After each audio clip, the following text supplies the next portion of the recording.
Hello everybody. There is an interesting subject called Ordinance, which is important to understand the Constitution, to understand Indian politics, to understand government functioning. Hello everybody. But what does this ordinance There is an interesting subject. Is it a law called Ordinance? Is it an order which is important to understand the Constitution? Regular practice to understand Indian politics. It's merely an administrative to understand government functioning. What is it? Hello everybody. But so what does this ordinance There is an interesting topic is it a law I am going to discuss ordinance is it today. This is called Ordinance.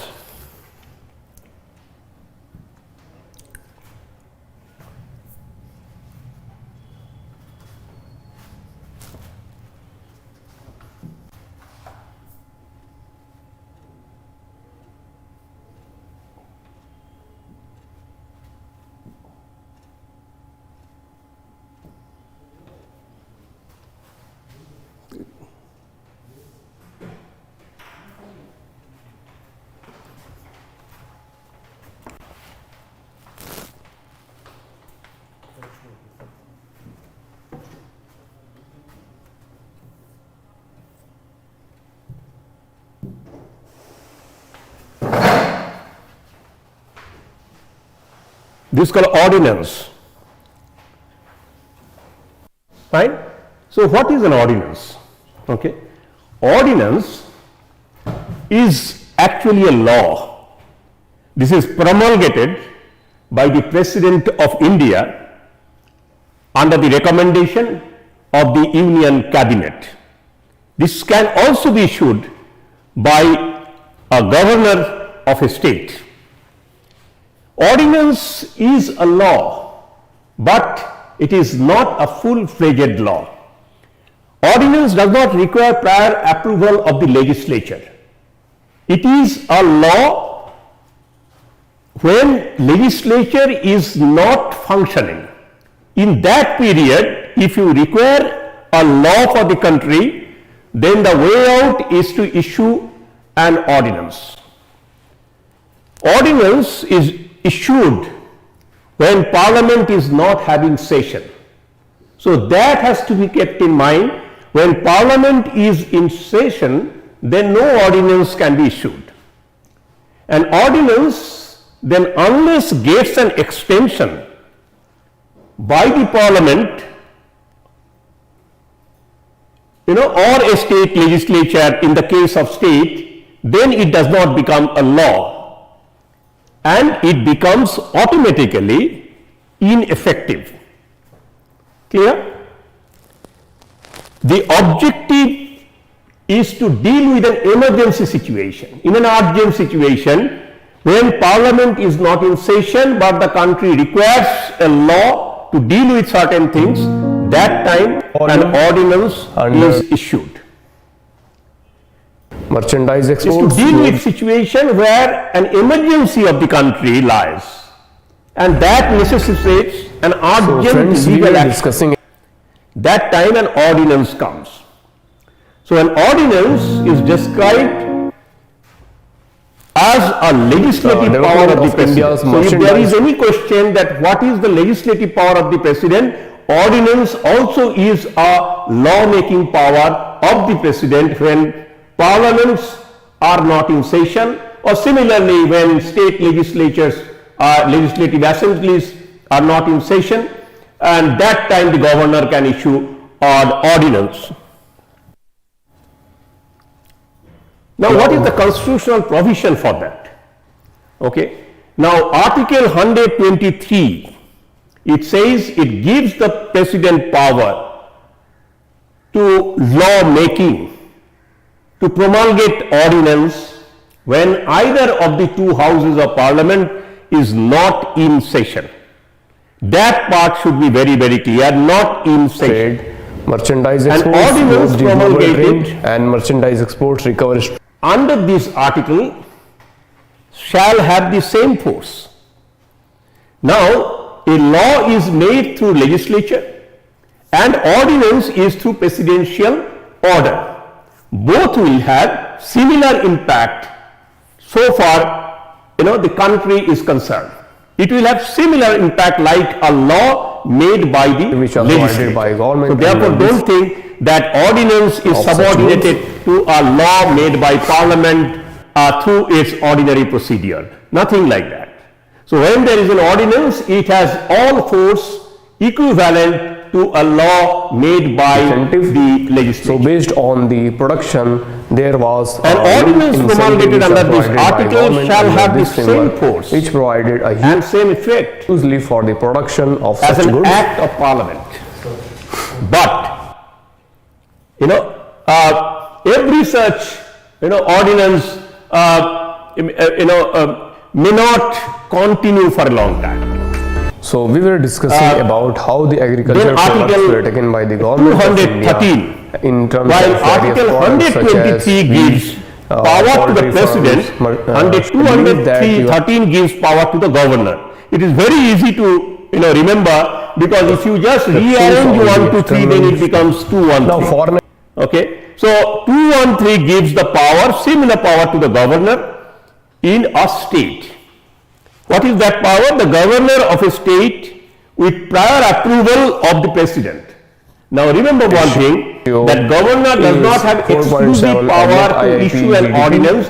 He requires a prior approval from the president. So president finally remains at the supreme level. GDP So minus far, 7.3. the issuance of ordinance is concerned. The governor of a state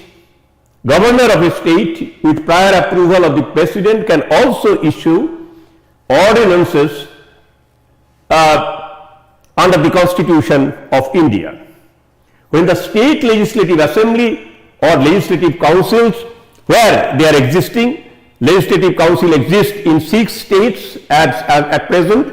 So where they are existing, then legislative council also should have no session at that time. And where there is no legislative council, then legislative assembly should not have any session. I hope you understand it. And these small differences need to be kept in mind. So that time, and an ordinance can be issued by a governor or at the state level. Now you understand that when an ordinance comes directly from the president, then it has an all India impact. It is effective for entire India. When it is coming from the governor, then it is applicable to the jurisdiction of that state only. The governor shall not, without instructions from the president, promulgate any such ordinance. Be careful. So therefore, president remains at the supreme position. What kind of things? If a bill containing the same provisions under the Constitution. So when a governor cannot issue an ordinance, even if there is, what you call an absence of the sessions in the state assembly. A bill containing the same provisions under the Constitution requires the previous sanction of the president for the introduction thereof into the legislature. If there is a case of a bill which has been already in the parliament, okay, or a state government wants to produce it to the legislative assembly, but it is waiting for the permission of the president, in such cases, governor cannot issue an ordinance on that particular matter. Not that ordinance in general, but on that particular matter which is containing in the bill. Secondly, he would have deemed it necessary to reserve a bill containing the same provisions for the consideration of the president. Now, if the governor himself thinks that in the matter that is included in that bill, which is about to be put up or presented in the legislative assembly, requires a president's consent, in that case also governor can restrain himself from issuing or promulgating an ordinance.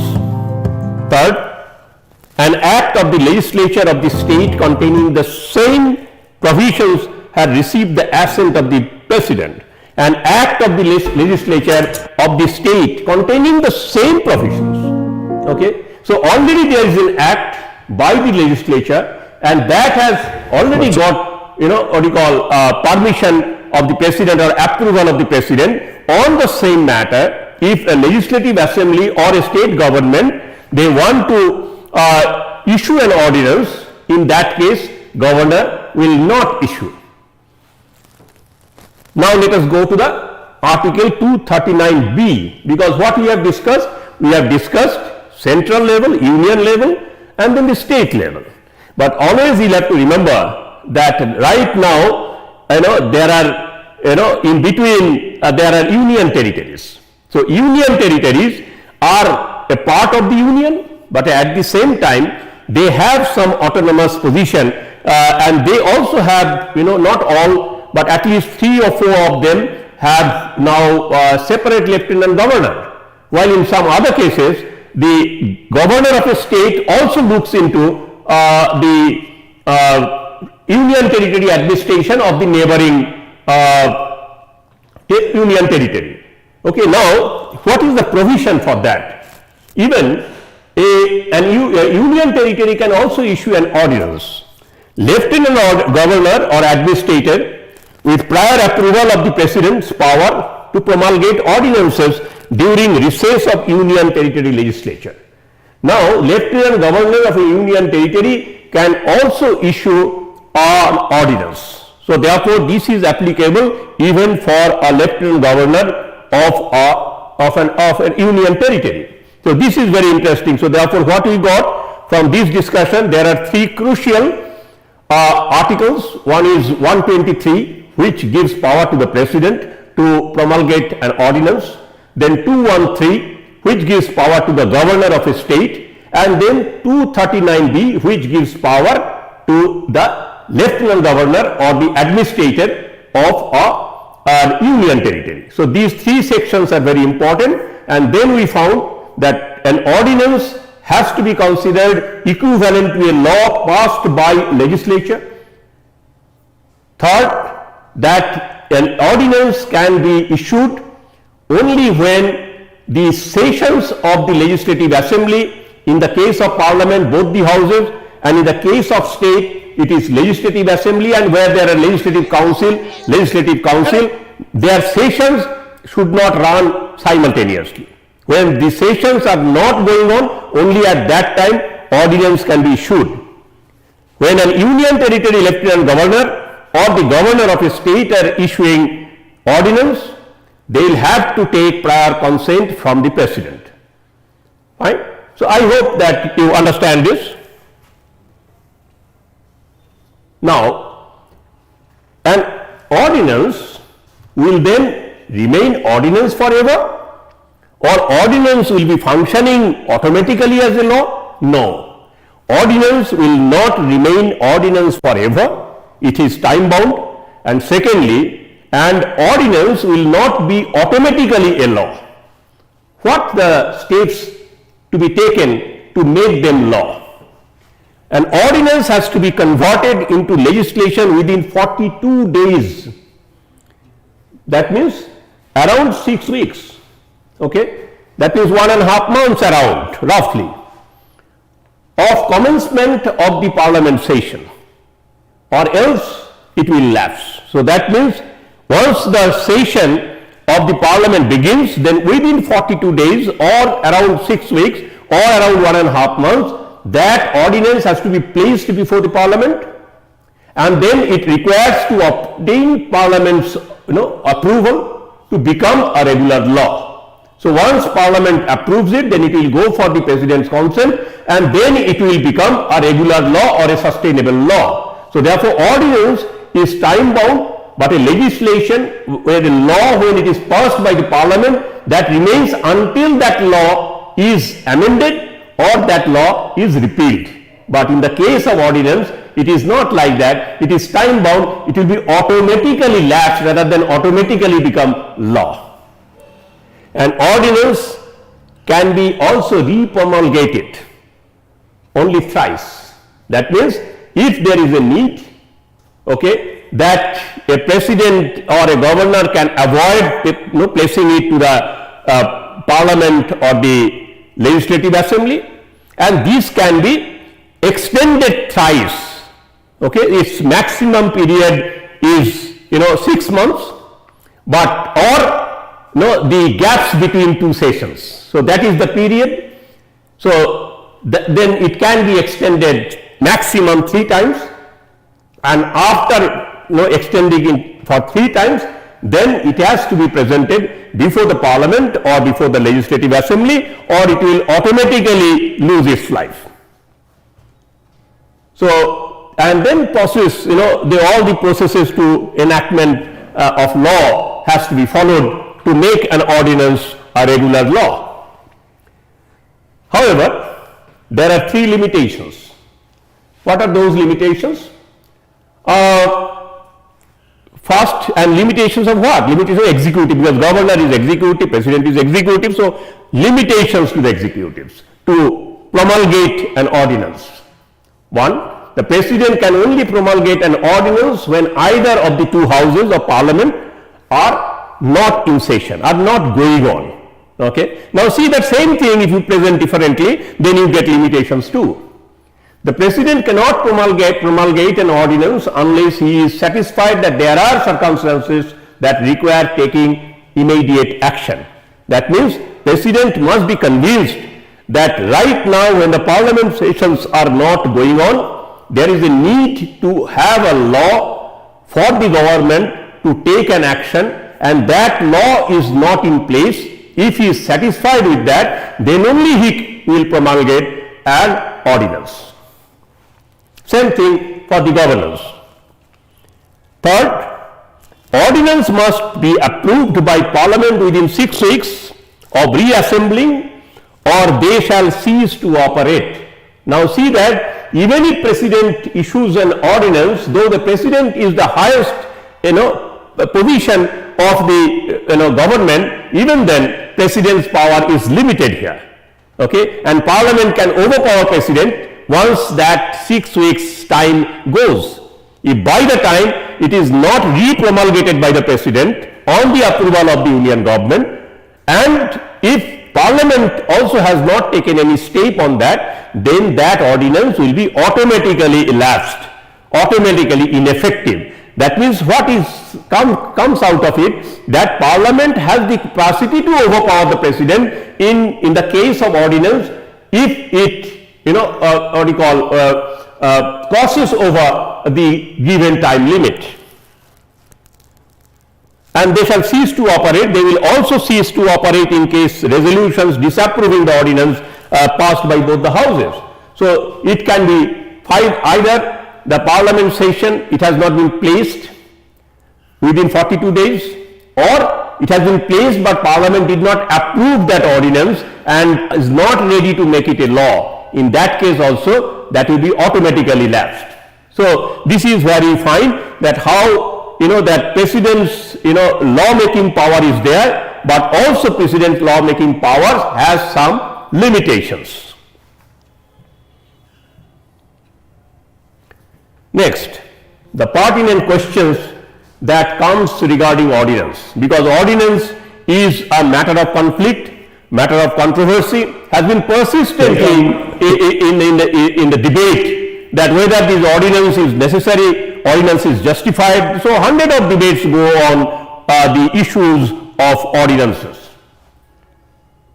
Now issue is ordinance issued to respond to emergency need? Really all the ordinances have been issued to respond to emergency needs, or also they have been issued to in a prejudiced manner to safeguard the interest of the existing government? Next, is ordinance issued for political benefit? Is ordinance issued for the safety of the country to have a law, or sometime for the political purposes also? Then, do ordinances bypass legislative scrutiny? So, are the governments, are the political parties, political leaders using ordinance as a tool, as an instrument to sometime bypass legislature and get their work done? Is it a subjective utility or subjective use of ordinances in the country? These are the issues, which are very often become the point of debates, point of controversy in Indian political constitutional discourse. Are ordinances infringing the principle of federalism? Now, when a president, promulgates an ordinance and it becomes, effective all across India, does it mean that it is centralization tendency? It is centralizing tendency of the union government, and that way it also harms federalism somewhere. Finally, are ordinances being misused sometime? Are really all the ordinances which have been issued so far in independent India are justified? Or there are questions also that sometimes they are politically biased, they are politically prejudiced.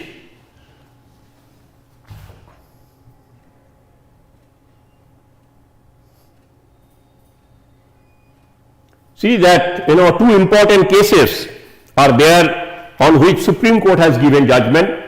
One is very important case, that is Rustam Kavasji Cooper versus Union of India. That is a case of 1970. And other case is 1987, that is called DC Wadhwa and others versus State of Bihar and others. So please remember these two cases, as I tell very often, that whenever you are answering a constitution related question in GS2, it is always better if you mention also constitutional provisions related to that particular subject matter, and also if there is a very, very important judgment on that subject. So in this particular subject of ordinance, there are two important cases. One is Rustam Kavasji Cooper versus Union of India. It is a 1970 case.